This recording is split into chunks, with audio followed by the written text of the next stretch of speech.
Hey everybody, welcome back to the Pet Food Puzzle Guy. And if you're brand new, a big welcome to you. Today's a little different. Peter, one of my, I got a, what do I call him, a contributing subscriber, one of the main folks of the nutrition mission, as we call ourselves.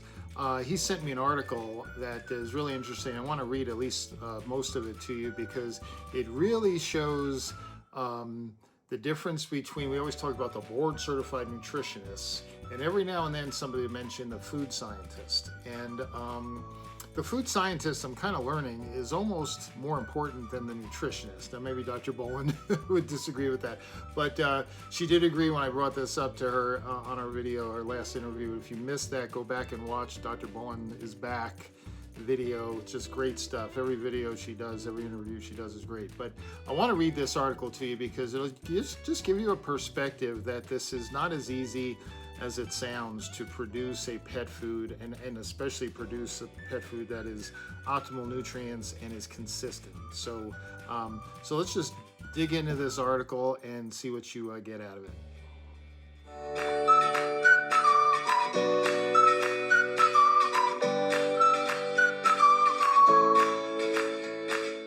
Okay, now I'm going to cheat here and go to the middle of the article where it kind of says something that I think is really important and almost a good start, and then we'll go back and look at some of the details. So I'll just tell you the name of this article is Formulation versus Reality, where feed quality is lost. And this is in Feed Strategy magazine. And again, Peter sent this to me.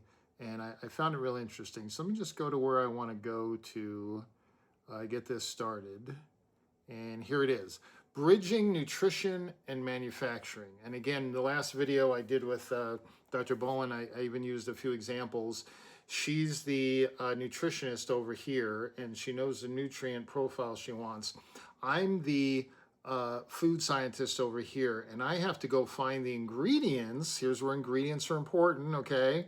The ingredients that are going to deliver that nutrient profile, from protein to calcium to phosphorus to fatty acids to zinc to manganese, all the amino acids, right? That's this person's job, okay? Let's make believe it's me, okay? That is very difficult, and not only the reason that different ingredients act on each other, okay? High fiber will reduce the absorption of certain nutrients.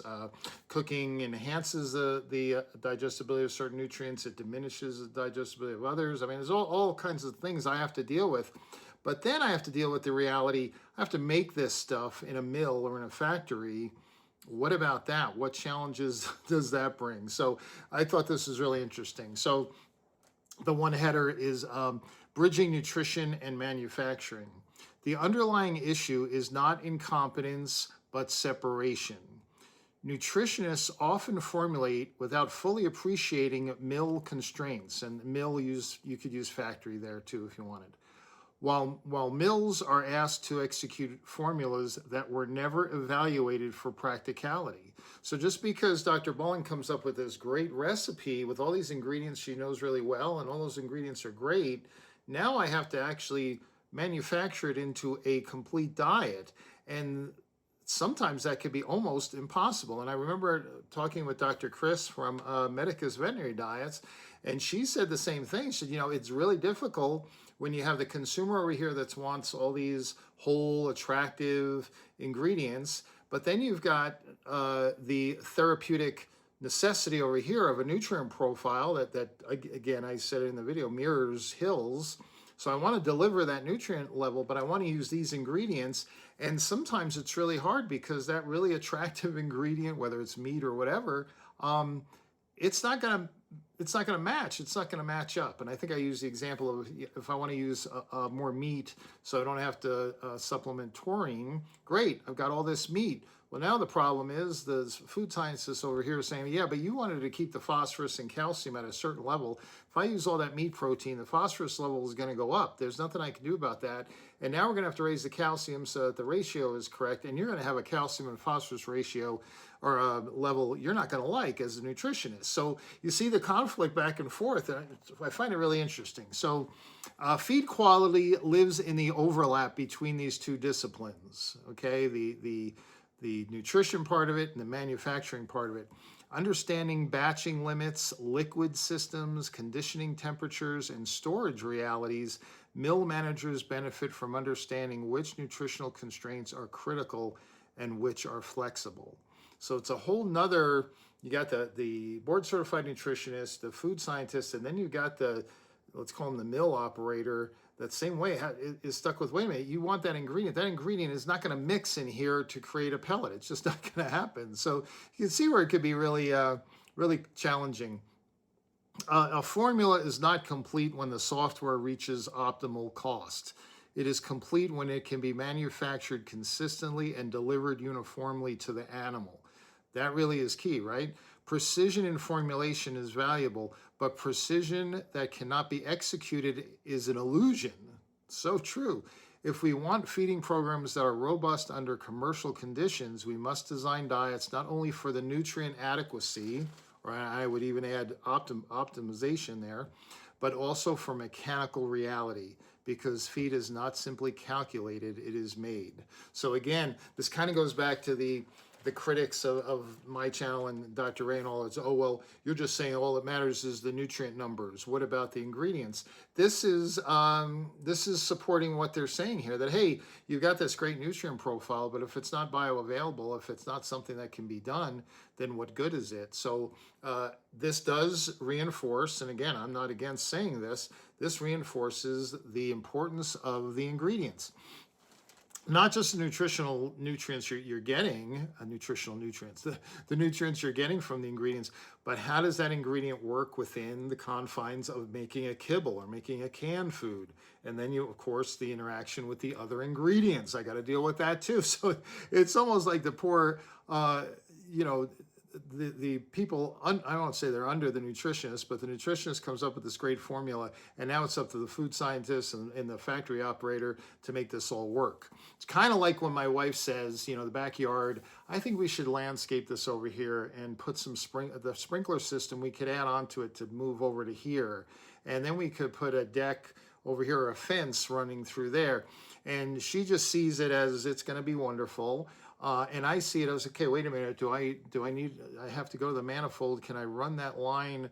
How do I get that line over there? Or how do I get it across the paved pathway to come over? It's like I have to do all the practical stuff while she's looking at, the finished product will look just like this. And I can almost imagine it's like the food scientist that gets that recipe from the nutritionist, and they look at it, yeah, that looks wonderful, but from my experience, I know I can't make a kibble using that ingredient, it's not going to work, right? So it's just really an interesting way different way to look at this whole discussion of pet food.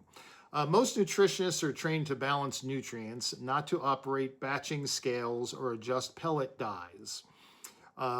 We learn digestibility systems, amino acid profiles, and matrix values. We become comfortable with least cost software and decimals. We can fine-tune lysine in seconds and optimize phosphorus to the third decimal place. Then the formula arrives at the feed mill, and that is where reality begins. A diet can be properly balanced on paper and yet poorly suited for manufacturing. So again, I'll say it out loud. This is where to say nutrients matter, ingredients don't matter. Here's another reality that, yes, ingredients definitely do matter, because they're the vehicles that deliver the nutrients, but they're also the components that have to work together in the physical food to give the dog, right? A diet that can be perfectly balanced on paper and yet poorly suited for manufacturing. This is not a failure of nutrition nor of the mill or the factory. It is usually a failure of integration and alignment. A formula is not food until it has been manufactured at an actual feed mill or food factory. And how true. Just because it's on paper, and both camps I think can agree with this, whether you're the ingredientist or the nutrientist over here, yeah, the ingredients matter, because again, you've got to blend both to make this work. One common issue is ingredients added at levels that cannot be realistically weighed with the accuracy assumed in formulation. including an ingredient that is 0.7 pounds per ton. So that's less than a pound going into 2,000 pounds of food. It looks precise in software. In practice, many batching systems struggle to consistently deliver such inclusion levels, especially when several micro ingredients are involved. You can only imagine that, right? I mean, this is stuff that, let's face it, most of us don't think about this stuff. Uh, Even when equipment is technically capable, throughput, pressure, and normal operating variation introduce error.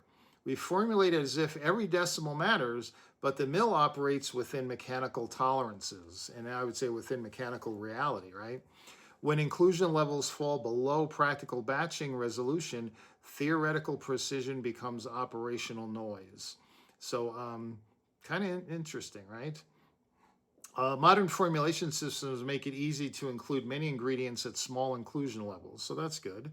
It is not unusual to see formulas containing 15 or 20 ingredients, several included at marginal rates to optimize cost or improve marketing and sales. I thought that was interesting. This is written by I believe, a nutritionist, but it's interesting that his perspective. Sometimes there's ingredients in there not because it's crucial to the diet, it's because of marketing demand. And again, I would go back to Dr. Chris. I can't wait to do the full interview with her. But there you go. She's admits it. She's picking ingredients that people are comfortable with, but can that ingredient actually be utilized in the diet, and how? So it puts a lot of added pressure on her to get that done. Each additional ingredient requires storage space, handling, inventory control, and monitoring. Each one adds variability and increases the burden on batching and mixing systems, because that's true. A lot of ingredients, there's a lot of variability within that ingredient. Now you're mixing it with another ingredient. From a nutritional or marketing standpoint, the incremental benefit may be measurable. From a manufacturing standpoint, the added complexity may reduce robustness. Simpler formulas often perform just as well and are easier to execute consistently. So yeah, from the numbers or from the sales position, using a lot of these other fancy ingredients is a benefit, but actually they're not that necessary in the diet to fulfill the nutritional requirements. Then we get into pelleting. This would be extrusion, right? Dry kibble. Pelleting is a mechanical process involving heat, moisture, and pressure. Some formulas move smoothly through conditioning and pelleting. Others resist the process at every stage. High fiber diets, poorly balanced starch levels, or inadequate natural binders can reduce pellet durability. Excess fat interferes with conditioning and decreases pellet quality. Extremely fine particle distributions increase energy consumption. A diet that performs well biologically but cannot be pelleted efficiently carries hidden costs that the formulation software does not calculate. So again, there's a lot more to this. Then we all know about the Maillard reaction of amino acids in reducing sugars to get that wonderful flavor and all. And this is something that I'm sure the ingredientists are well aware of. Heat improves pellet quality and feed hygiene, but it also introduces risk. Diets containing elevated levels of reducing sugars from molasses, sugar, or certain co-products, combined with reactive amino acids, such as free lysine, can undergo Maillard reactions during conditioning. The analytical lysine value may remain unchanged. Now, this is important, okay? This just shows you there's a lot more to this. The analytical lysine is one of those key amino acids, which is really critical in the diet. The lysine value may remain unchanged, yet digestibility drops dramatically going through this Maillard reaction. So that's why it has to be done really carefully. When formulation ignores processing intensity, nutrient availability can suffer quietly. Now here you go. I'm trying to support the ingredientist's claim that, if you're just looking at the nutrient numbers and they all look good in the software, reality is there's a lysine deficiency in here because of the cooking process. Okay, so we can all agree that the process is important. I hear this all the time from Dr. Becker and Dr. Rodney Habib. Oh, it's the process. Sam, the retailer, says the same thing. Yes, that's true, and you have to be aware of it. And nutritionists and food scientists and the factory managers, they all work with all that, understanding all that. They're not ignoring it; they're just implementing it into the making the food.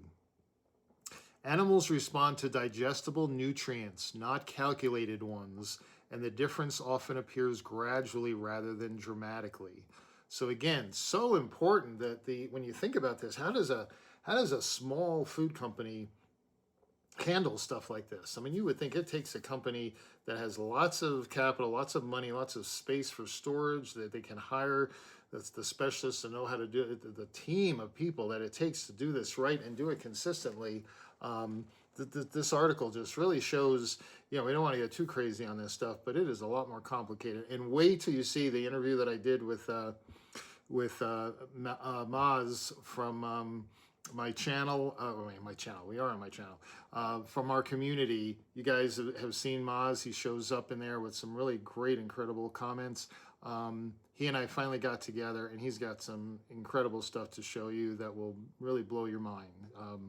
I could not do the stuff he does. He's just really into it, and that's coming. But back to this. Again, let's see, handling challenges with fats and liquids. Liquid fats and molasses often appear attractive in least cost formulation because they increase energy density and may improve palatability. So that's a good thing. On paper, the inclusion seems harmless. In the mill, however, excess levels create practical problems. High fat reduces pellet durability and causes buildup in mixtures and dyes. Elevated molasses increases stickiness, I can only imagine, impairs flowability, and complicates bin discharge. When feed does not move efficiently through the system, consistency suffers regardless of how elegant the nutrient profile may be. So again, this is a whole different area we don't talk about much on my channel. But yeah, you could have the ingredients and the nutrients those ingredients provide, and we have talked about the combination is really critical because they all act on each other. Here's yet another layer of, okay, that's all fine and good. Now let's go into the factory and see how we make all this work into a finished product. Whether it's a pellet, a can, a roll now, like Hill's new rolls of a diet, and they're actually cooked in that wrapper and then shipped that way. So that's a whole nother interesting thing. Oxidation risk in modern formulations. Modern diets increasingly incorporate highly unsaturated fats and co-products. These ingredients are more prone to oxidation during storage and heat exposure. Without adequate antioxidant protection, lipid peroxidation can develop gradually. The consequences are subtle at first: reduced vitamin stability, off odors, and compromised palatability. Because oxidation progresses quietly, it is often overlooked. Balancing energy does not automatically guarantee stability. Again, whole nother area. What else? Oh, this is interesting. Segregation and uniformity. Physical characteristics matter as much as chemical composition. Diets containing ingredients with very different particle sizes or densities are prone to segregation during transport and handling. That's like if you took a big thing of rocks of different sizes and you shake it around enough and you travel in the car with it or whatever, the bigger rocks are going to settle at the bottom and the lighter ones are going to come to the top. Same thing when we're looking at different ingredients. From a formulation perspective, the diet is balanced, but from the animal's perspective, intake may vary from mouthful to mouthful because of that inconsistency. Crazy stuff, right? Makes it like, okay, I give up. How do they ever make food to begin with? And then it's to where it says, if you're designing diets for animals, you're the nutritionist over here. That's great. But you know what? You might want to start thinking about, you have to design that diet for the mill over here, the factory over here, for the food scientists that you want to create that food for you. And again, it's just such a perfect example that this is much more complicated than I'm going to get into in my channel. Now, when Peter gets his channel going, I'm sure he'll be into all this stuff. And Maz, I think I'm going to make Maz a regular contributor doing interviews, because you'll learn about him on his video when I post it next. And he's just great and really fascinating. And so lots of good stuff coming. And yes, I hear you. Some of you keep saying, hey, what about you and Dr. Ray getting together again? And you're absolutely right. It has been way too long. So I will email her when I'm done with this and say, hey, let's go, girl. We got to get together and just talk about stuff. So so lots of great stuff coming. Again, guys, I appreciate you all being out there. I hope this was a little eye-opening, that it's a little more complicated than it thinks. Not everybody can just go out there and start a food company and be as consistent in what it takes to make a great diet. And hey, I just a shout out. A lot of you guys, Sarah will pop up now and then in the comment section. Sarah is from Canada, and she's actually the lady that came up with the nutrition mission. And she just lost one of her pups, and this one was her soul dog, and she's really going through a rough time, as you can imagine. So, our thoughts and prayers are with Sarah. We all know what it's like, and I'm still going through it with Bella. It's been since May 13th. So as a community, we all know how it feels. Let's be thinking and praying for her. And again, just appreciate every day with our loved ones, and especially our little furry loved ones that we love so much. Okay, catch you on the next one.